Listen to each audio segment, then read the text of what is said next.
So I'm going to read some of the questions, not all of them, just because I want to breeze through this, but I also want to be transparent with what they're asking.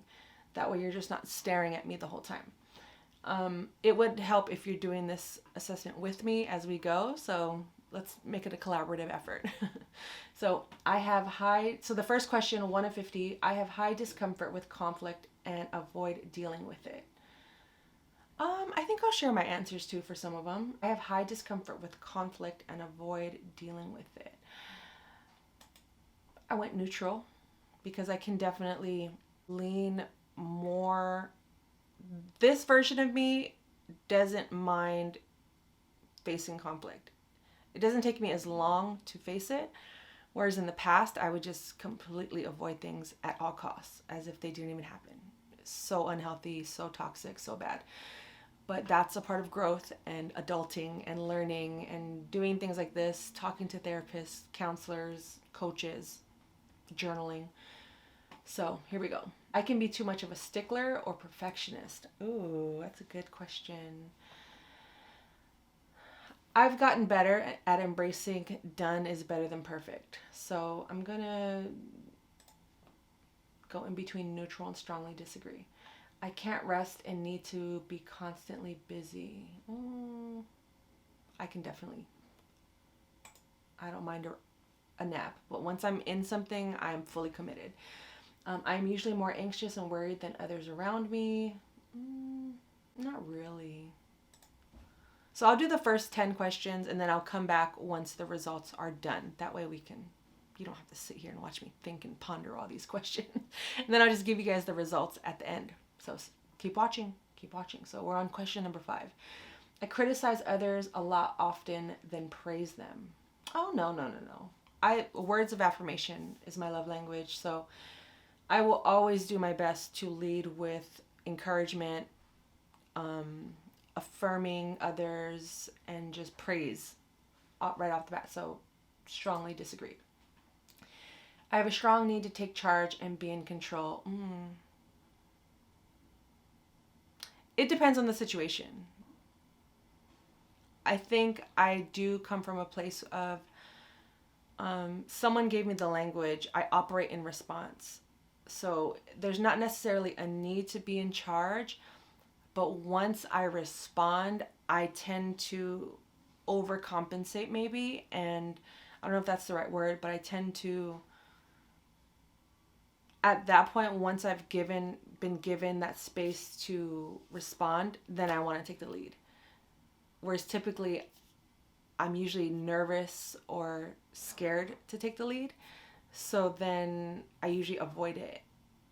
And I get in my own way when I know deep down I want to lead. So I have a strong need to take charge and be in control. I'm going to say in between neutral and strongly agree. Because like I mentioned, once I'm given the space to lead, then I want to do it. But I won't voluntarily take control and want to be in charge, because there's that fear of like disappointing other people or being wrong or creating a boring experience or a unmemorable experience. That is in relation to like being out with friends or family or people. So yeah, I'm just gonna go with that. I take particular pride in being rational and analytical. I would not strongly agree. Well, no, I'm going to strongly agree on that one.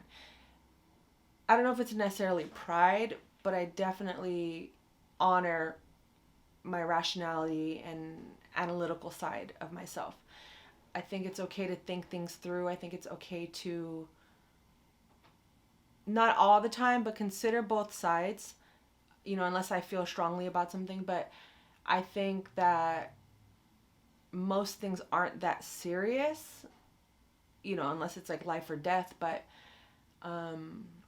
or your health, because life is such a broad term. But I'm just going to go with strongly agree.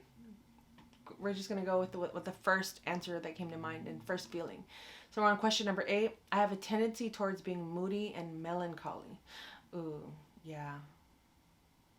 Melancholy, not so much. Moody, yeah. So I'm going to go in between neutral and strongly agree. I measure my self-worth mostly through my achievements. No, because, well,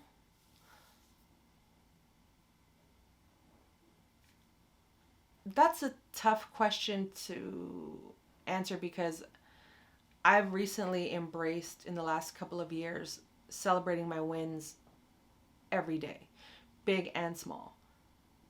So is that is my self-worth a result of that celebration? I would say, okay, let's just go with strongly agree. Question number 10, and then I'm just gonna wrap it up here, and then we'll come back and you'll see the results at the end. I have a very self-critical voice. I'm gonna go neutral, just because there usually isn't, it's not self-critical, it's more so on the we could do more, we could do better side. And maybe that is self-critical to someone, but to me that's more so like trying to get myself out of things instead of being stuck in a lull. So I'm gonna go neutral. So now we're on to question 11. I'm gonna do 11 through 50, and once I snap, you'll get my results. The results are in. Let's go. So I had to wait 10 minutes to get my results, and I answered 50 questions. 4 of them were about like my career, name, gender, things like that. So it's really like 45 questions, and it took less than 5 minutes after I turned the camera off. So I guess the person that created this assessment, it's a little background about them. I'm pretty sure I just joined their mailing list. I don't like getting too many emails, even when I send my own newsletter.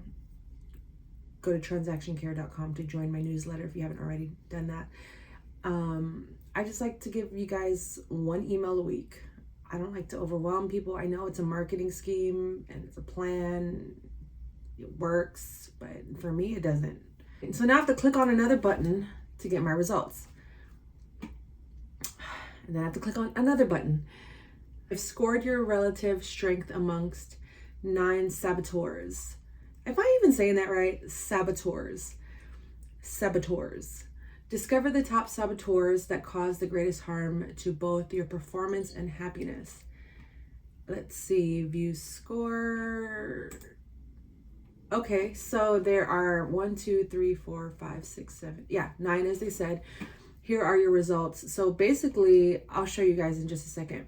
There's avoider, restless, pleaser, hypervigilant, hyper-rational, hyperachiever, controller, victim, and stickler. And I'm assuming this is all out of 10.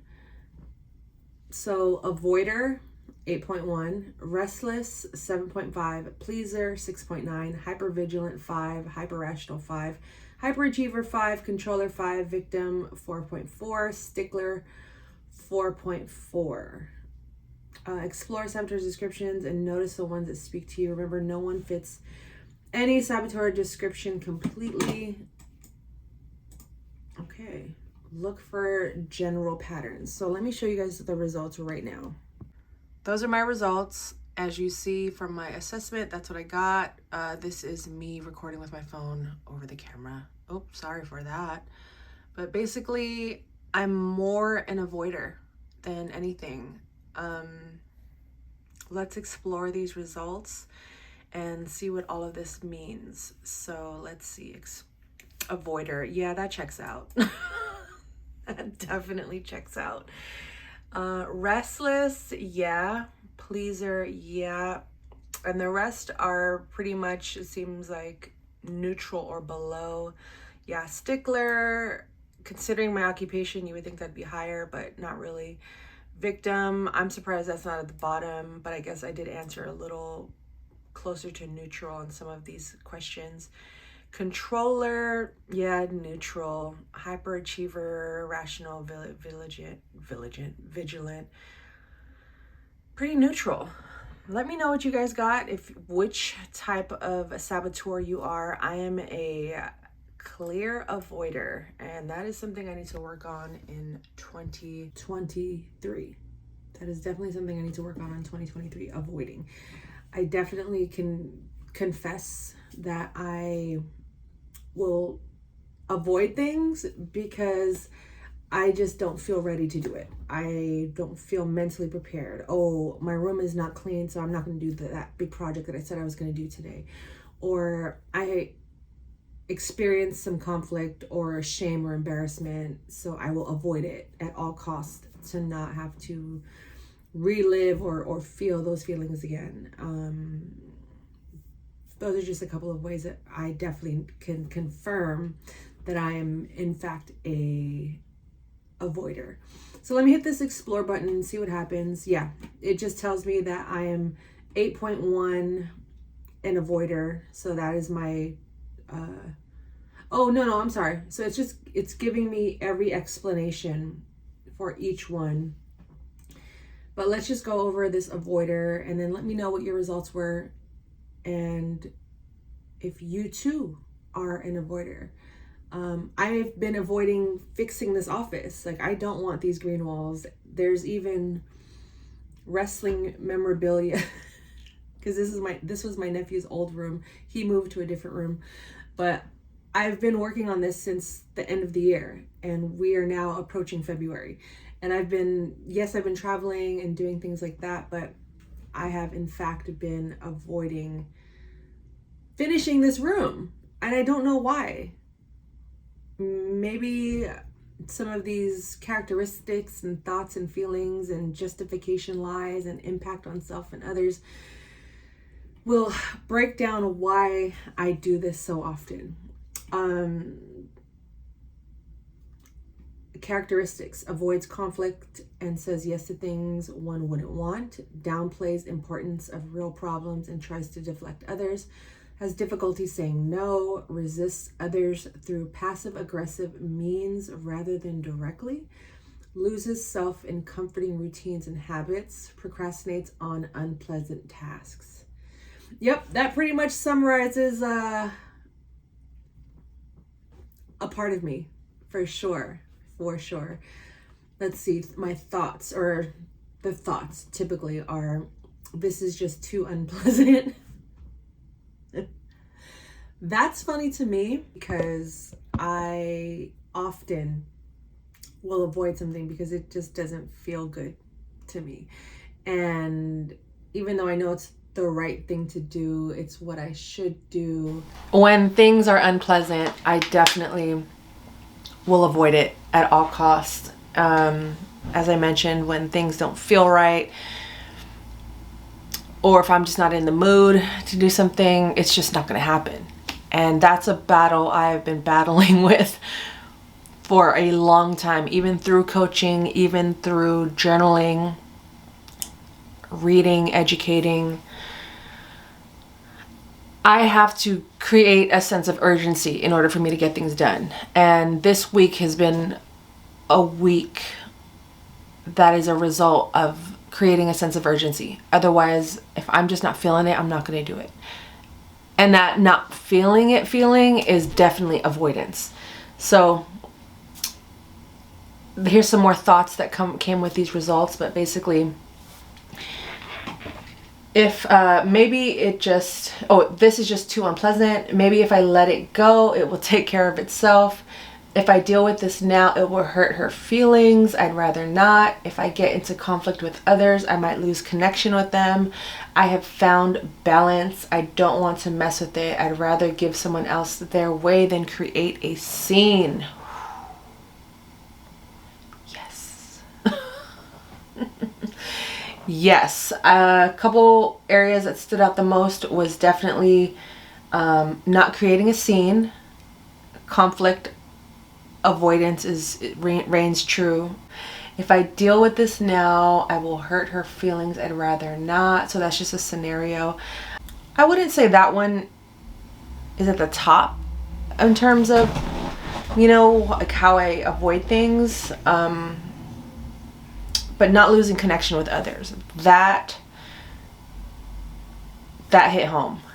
Definitely, because I know there were times that there are situations that I'm still avoiding either talking about or facing because I simply just don't want to lose a connection. And that's something I definitely have to fix in this year, and that I want to hold myself accountable, not because I'm doing this video, but one reason, yes, because I am doing this video, so now it is public, but because I know I will feel better, I'll be better, and there won't be this like lingering unknown or this lingering like pulling of conflict, right?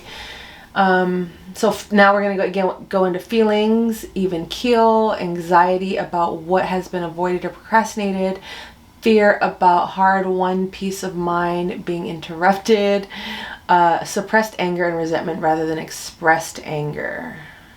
Ooh, this is real.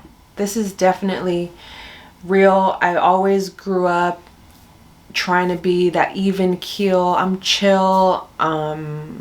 Whatever you want to do, I'm down for whatever type of person. And I would say in the last 5 years, I realized that that programming and that way of living just wasn't sitting well with me. It wasn't fun, you know, always just submitting to what everyone else wanted to do and not really advocating or standing up for myself. And I did lose a lot of friends along the way because I changed my ways. I started to express anger, or I just started to express myself in general. And I'm still not perfect. I still tend to fall back into those like chill vibes modes, which usually I really don't care. But when it comes to bigger parts of life or conversations I need to have, I usually will turn to certain settings to express those thoughts or those feelings versus being direct and straight on in the moment, or, you know, within a close amount of time. Usually it'll come out when I'm out, had a couple drinks, or months or years later, and that's definitely not healthy. So justification lies. I guess this is what I'm telling myself, that you are a good person to spare others' feelings. No good comes out of conflict. It is good to be flexible. Someone needs to be a peacemaker. Ooh, so this is like toxic positivity, and I've had to, you know, check myself on my own toxic positivity and just be okay and accept that I can be both angry and happy and feel joy and be sad, and all of those feelings can exist at the same time, and there's no need to separate or compartmentalize any of them. And I just have to be true to what I'm feeling. But I definitely am guilty of no good comes out of conflict. The flexibility part, I don't know if that's all the way true, but I definitely can find myself that playing along with like that people pleasing aspect, and that needing to be a peacemaker, because that could stem back all the way to like childhood stuff. So impact on self and others. Denying the conflicts and negativities that do exist prevents one from actually working with them and turning them into gifts. Feeling numb to pain. Feeling numb to pain is different than knowing how to harvest the wisdom and power of pain. I'm definitely like in a place where I'm harvesting the wisdom and the power of pain. I understand the value of it. I want more of it. I want more wisdom and power. And I know much of that lives on the other side of the things and the people I have been avoiding. What is avoided doesn't go away and festers. Relationships are kept superficial through conflict avoidance. Others' trust is reduced as they are not sure when negative information is being withheld. Original survival function. Avoider could rise from both happy and difficult childhoods. In happy childhoods, one might have learned the resiliency of dealing with difficult emotions. In a childhood of high conflict and tension, the avoider might come into play peacemaker and learn not to add any negativity or tension to one's own on top of the existing family tensions. The latter definitely speaks to me. The latter definitely describes me. The latter is how I spent the majority of my adulthood operating and showing up in certain spaces with certain people, or all people, is just always wanting to create peace and decrease the tension and point out like it's not that big of a deal, guys, like let's just move on, let's just, it could be better or it could be worse, and that goes back to like that toxic positivity and acknowledging that and embracing that this may not be the best solution. Some people may not even want to hear this, or maybe I need to just be more confrontational and face all of those conflicts that I've been avoiding. So this is an eye-opening exercise and assessment. I'm definitely going to go back and read through all of these, but I am not shocked that I got avoider at all. I've actually been journaling about this in the last couple of days, so this is helpful to put things into perspective and to give me the language that I need to properly express myself, and to also affirm the things that I know I'm either lacking or could improve in. So this is good.